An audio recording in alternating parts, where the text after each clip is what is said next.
오늘도 주님이 주신 이 하루를 감사로 은혜로 살아가시는 여러분들 되시기를 축복합니다. 오늘 시편의 표제가 이렇게 적혀 있습니다. 다윗이 그 아들 압살롬을 피할 때 지은 시. 오늘 시편의 배경은 이렇습니다. 사무엘하 15장의 이야기인데요. 다윗의 아들 압살롬이 반역을 했습니다. 그래서 피난을 가게 된 다윗의 상황이 있습니다. 다윗의 위대함은 이러한 상황 속에서도 하나님을 찬양했다는 것입니다. 공격뿐 아니라 조롱까지 있었던 상황으로 보입니다.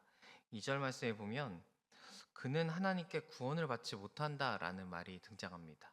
그러니까 다윗을 향해서 너는 지금 이런 상황을 볼 때 하나님이 너를 구원하지 않아라는 이야기를 하고 있는 것이죠.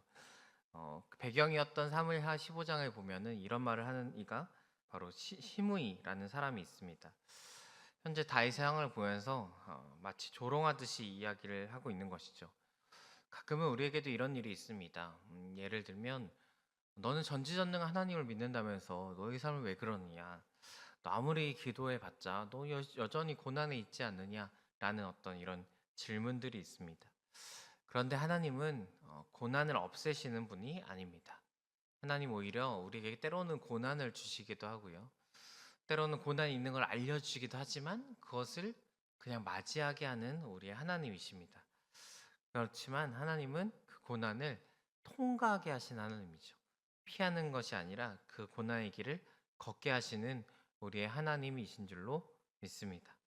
왜냐하면 그 고난을 통해서 우리에게 얻게 하려는 것이 있기 때문이죠.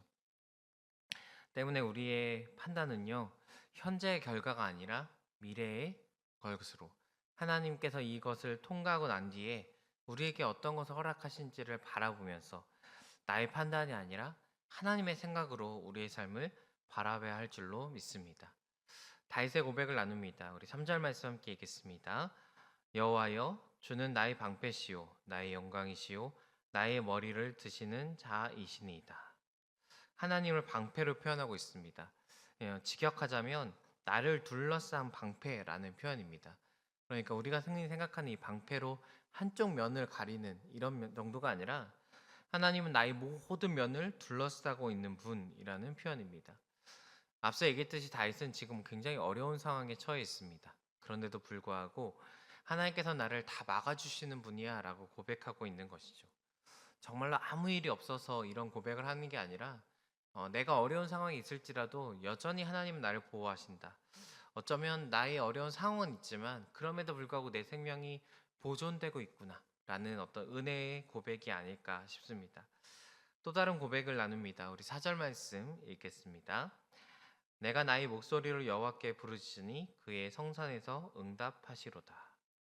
하나님은 나의 목소리를 들으신다. 하나님은 우리의 목소리를 들으시는 하나님이십니다.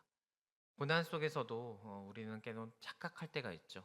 이 고난이 하나님이 나를 고난 속에서 내가 처했을 때 하나님이 나와 함께 하시지 않는다. 하나님 나의 목소리를 들으시지 않는다. 하나님 계시지 않는다 등 우리가 착각할 때가 있습니다.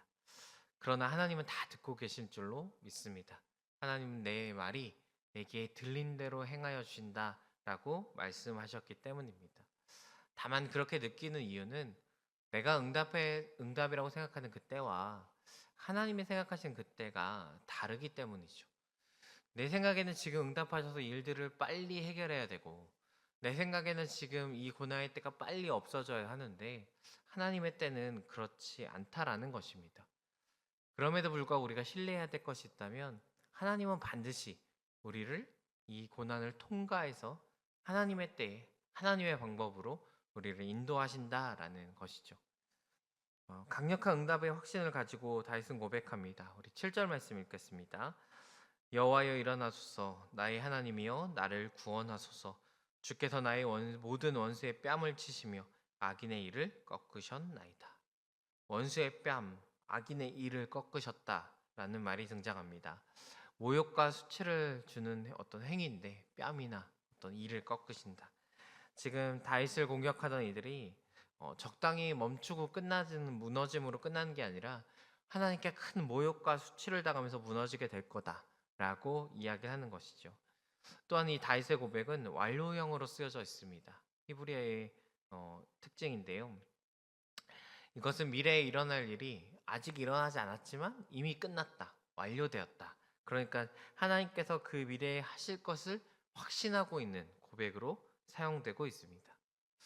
여러분, 하나님을 믿는다는 것, 내가 믿는 자로 살아간다는 것은 내가 하나님의 일들을 지금 이미 완료되었다. 하나님은 그 일을 반드시 이루시는 우리의 하나님이시다라는 것을 고백하는 믿음의 삶이 되어야 하는 줄로 믿습니다.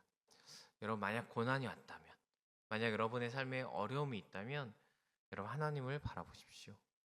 주님이 함께 하신다면 이 고난을 지혜롭게, 순조롭게, 결국에는 이기게 하실 줄로 믿습니다. 여러분의 고난이 고난으로 끝나지 않을 것을 믿으시면서 그 고난 가운데서도 여전히 함께 하시는 우리의 하나님, 그 고난 가운데서도 여전히 귀 기울여 주의 말씀을 듣고 음성을 듣고 이 길을 걸어가시는 여러분들 되시기를 축복합니다. 기도하겠습니다.